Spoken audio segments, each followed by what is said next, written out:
Hey, happy Friday, everybody. This is Eric in the Card Closet. Appreciate you joining me again tonight for another episode.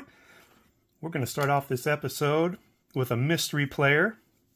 This player, being that it's episode 505, this player had 505 career doubles, which places him 61st on the all-time list.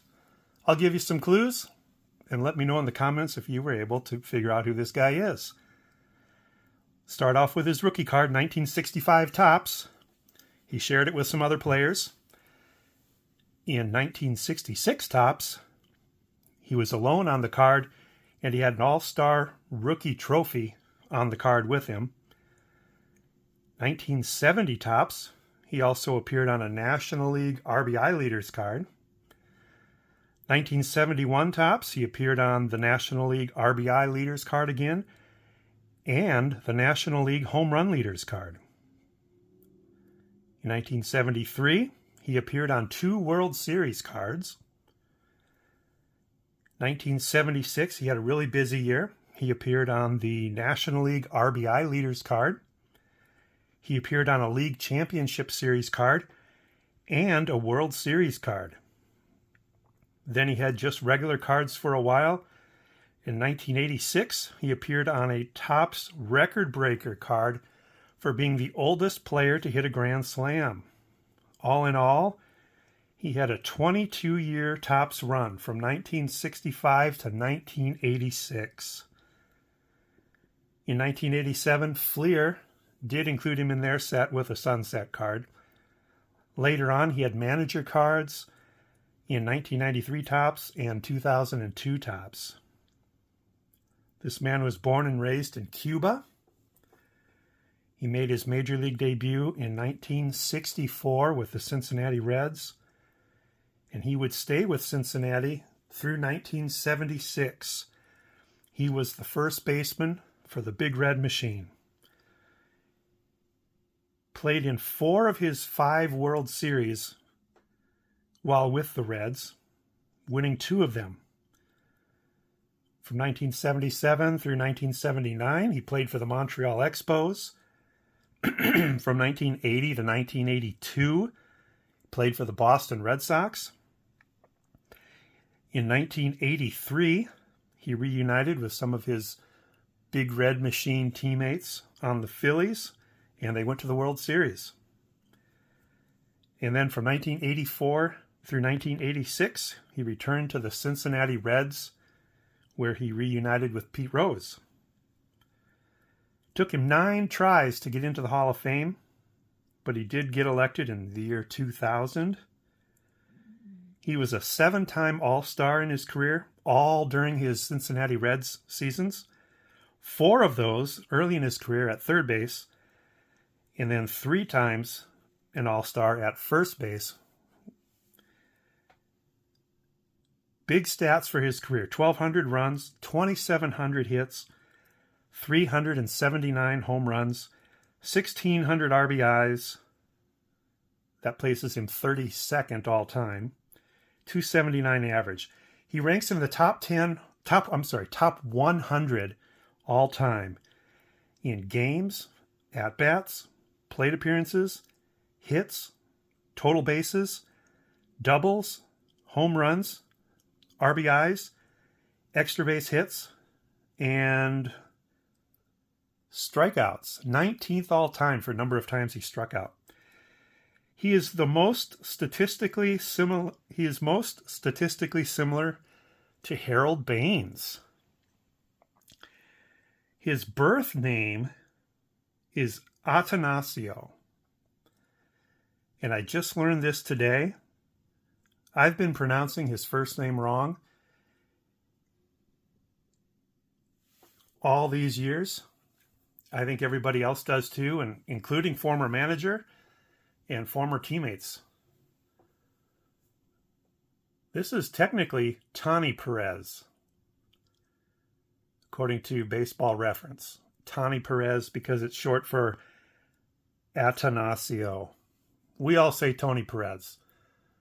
So I'm going to try to remember to call him Tony from now on, but I don't know that anybody else does.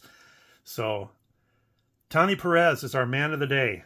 Let me know in the comments if you were able to figure that out. This is his 1982 Fleer card with the Boston Red Sox.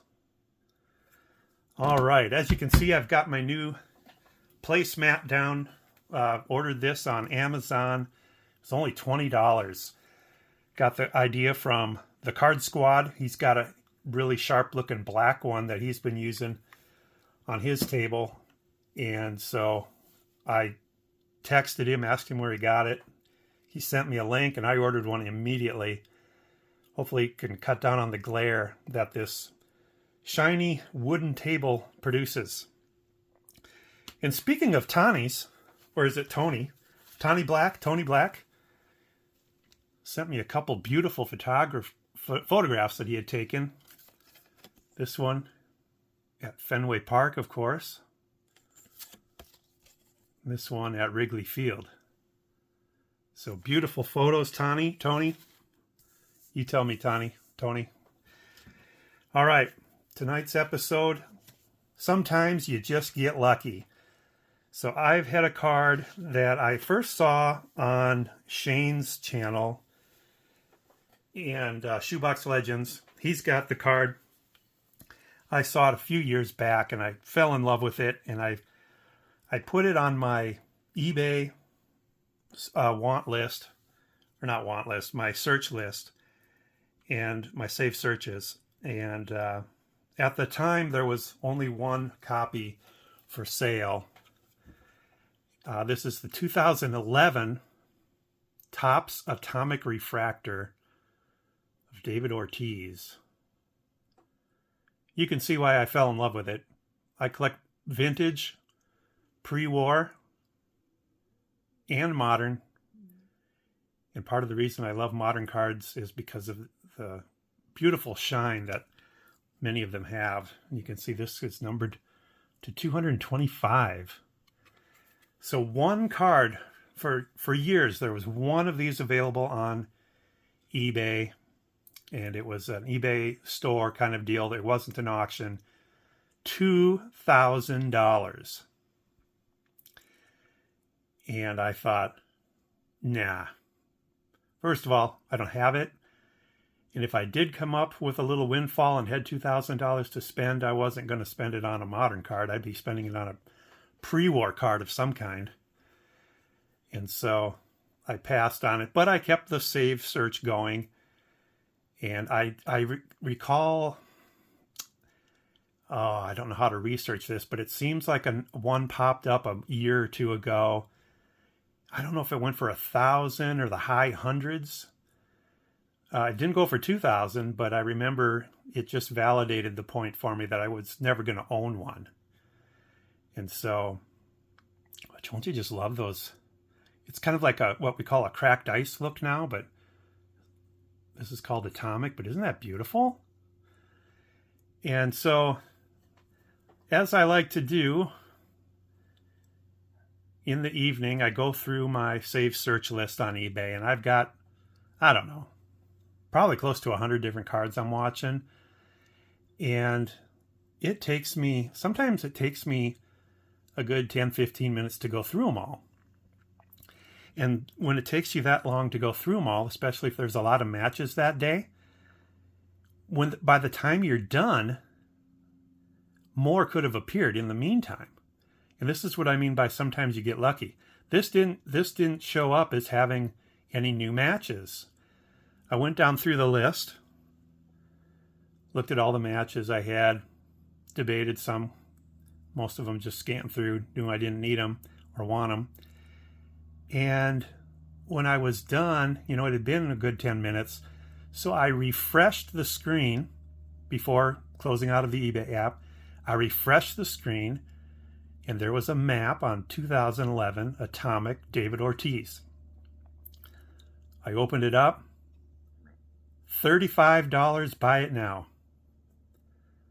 I cannot tell you how fast I clicked that buy it now and made the purchase. I didn't check feedback on the seller. I didn't check if this card was going to be coming from halfway around the world.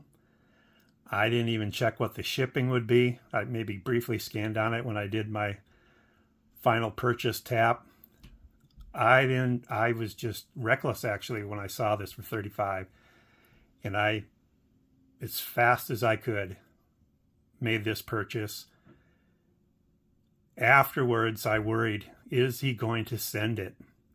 Because after buying it, I looked at the rest of his cards for sale, and he has out there, still there, most of this set he has listed out there for sale. And he had all the stars listed at 35. And then going down, I think as low as 5 or 10 for the commons. And I didn't know if he'd send it or not, because if he ever looked at whatever access he had to resources on what this thing has gone for in the past, I thought maybe he'd hold on to it and, do the dishonest thing and realize he made a mistake. But anyway, he did send it, and here it is. And I have since looked at his inventory again, and all the stars are now $45. So the fact that he sold this within minutes of listing it has prompted him to raise the price on the other top tier players. So he'll get his money, but he'll just get it from other people, not me. But anyway, sometimes you just get lucky. Take them when you can, right? Because sometimes you get unlucky. Appreciate you watching all this time, folks. Thanks, hobby friends. We'll talk to you next time. Bye now.